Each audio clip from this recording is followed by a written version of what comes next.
morning. What a glorious day it is this morning that you all have come to worship together on such a day as testament to itself. Blessed be. It's good to be together.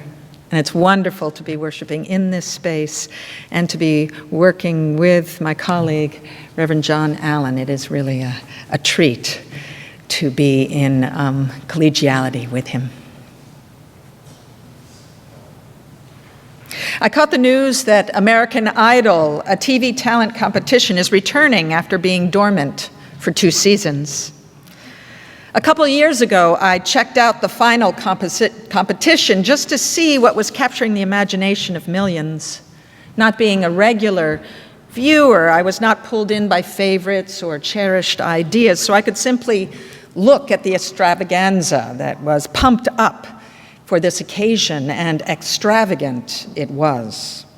Spared no expense, and it was compelling, slick, dramatic. There were top-notch performances of varied styles. Much of it was meant for fun, but some of it was clearly meant to train viewers into a hunger for celebrity and the false heroism of fame. A record number of votes had been cast for the last 2 singing contestants, over 100 million.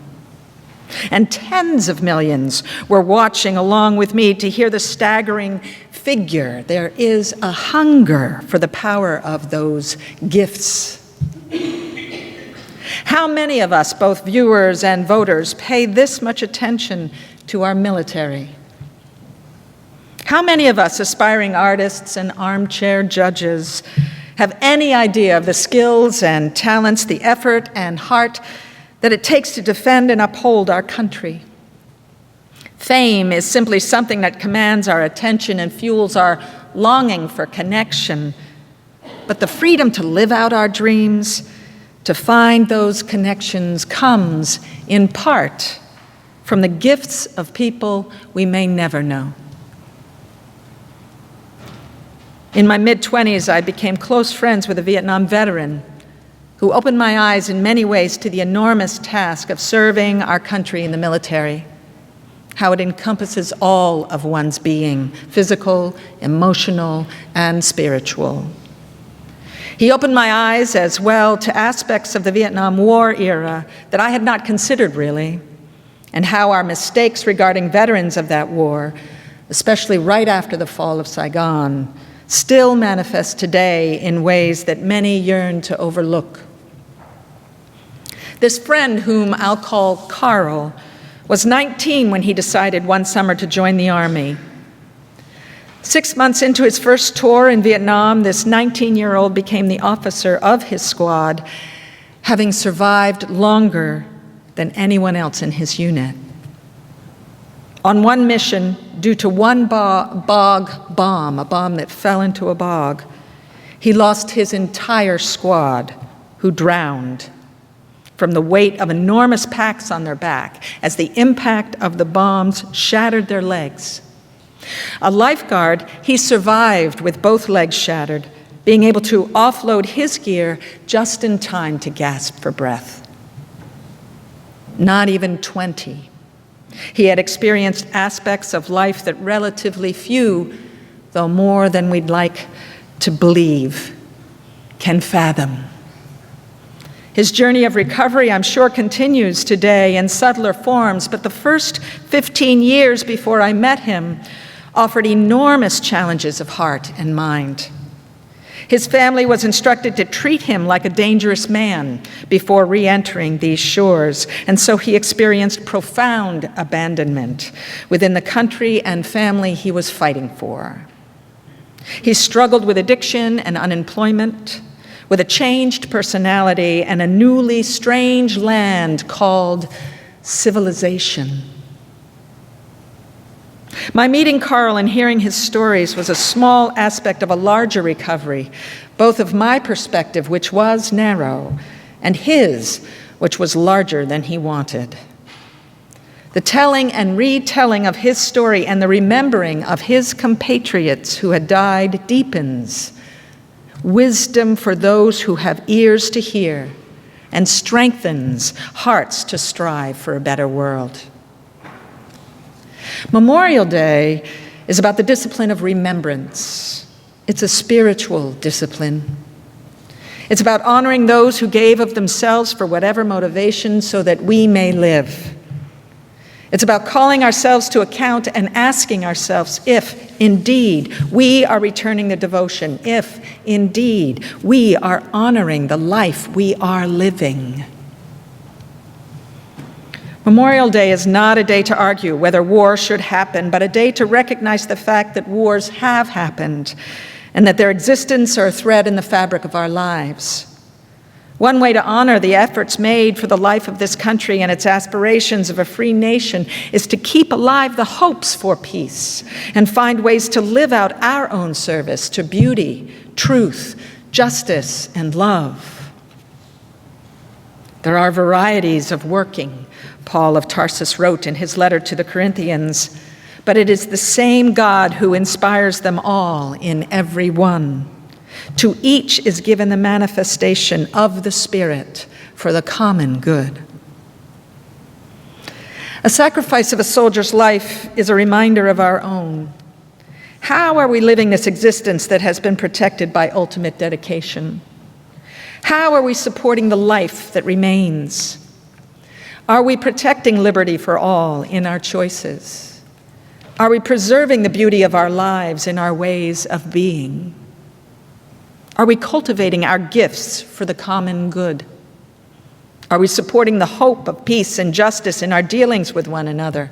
Are we truly grateful for what is good in our lives? Are we truly hopeful that all may experience well-being, that all may come to their fullness of life, that all may manifest their gifts? Part of the discipline of sacred remembrance in Memorial Day is about acknowledging that the sacrifice of life does not end the process. The life lived needs our response, needs our notice, needs our sadness, needs our hope that it won't have to happen again.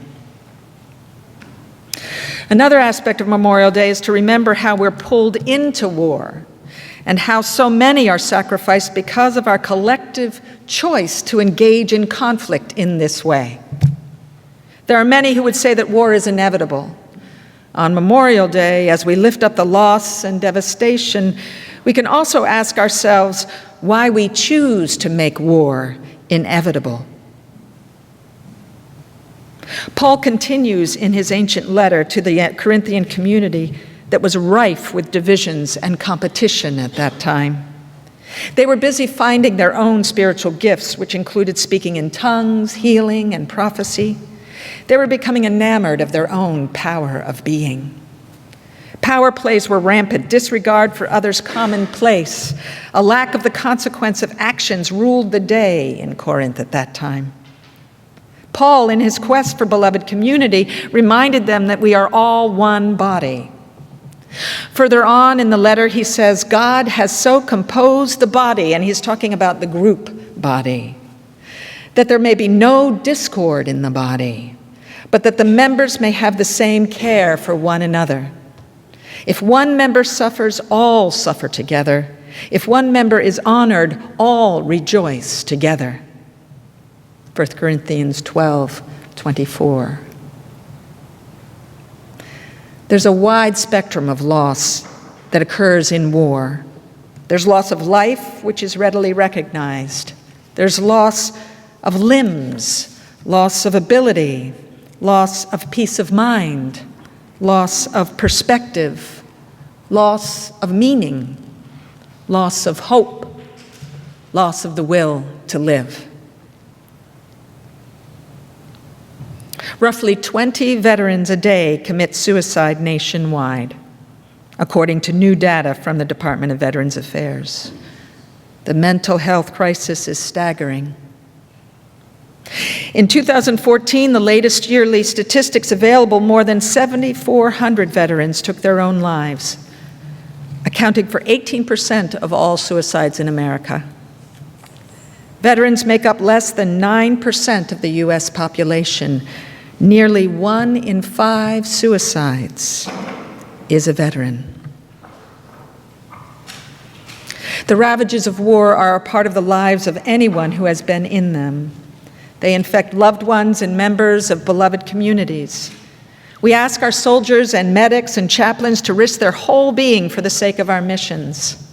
We must answer that call to risk our whole being for the sake of our vision of world at peace, a vision that people fought for us for.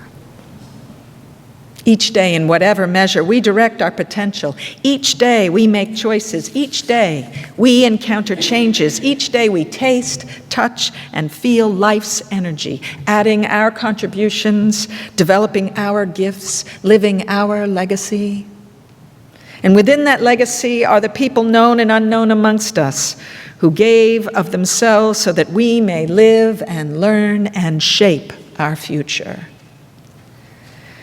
We may not want to remind ourselves of the sacrifices of others. We may not even feel worthy of them. And yet we're here, each and every one of us, worthy of the task to add our heart's wisdom to the forming of the world. Worthy as well to honor those whose choices have supported our lives. Worthy in every breath to make that life fought for a beauty to behold. One of the grounding principles of Unitarian Universalism for our faith is to cherish interdependence and promote its healing dynamic. It's a faith that insists on the power of mutuality and community to come to a greater wisdom, much like Paul's group body, much like Paul's beloved community. It becomes ever clearer, allegiance by allegiance, how intricately we affect one another in the forming of our lives. We simply cannot avoid interdependence, whether we pay attention to it or not. This fact alone blessedly challenges us to ask ourselves what living together in this world really means. And though we have a natural ability to nurture and affirm life, we also have a natural tendency to forget and a natural propensity toward fear of others. We are all capable of senselessness, defensiveness, greed, and destructiveness when we forget that being here is a miracle and a gift, and that our fears need not control our lives. It is within faith communities that strength can be found, reasons to hope can be affirmed, new insights and ways of being can be fostered and used as tools to walk through the trials of life. Through our commitment to one another, compassion can be made known as powerful. Love can be realized as healing. And the witness of truth can surprise us out of perspective or into a wider field of knowing. Sometimes it's hard to open ourselves to truth that breaks our hearts or overwhelms us. Sometimes it's hard to know what to say when thank you just doesn't seem like enough. What we do when we honor people who have suffered great loss or lost their lives due to war is claim their worthiness in our being together and hopefully resolve to make life worth living. The greatest tribute we could give is to make that life worth living an opportunity for all being. This I pray. Amen.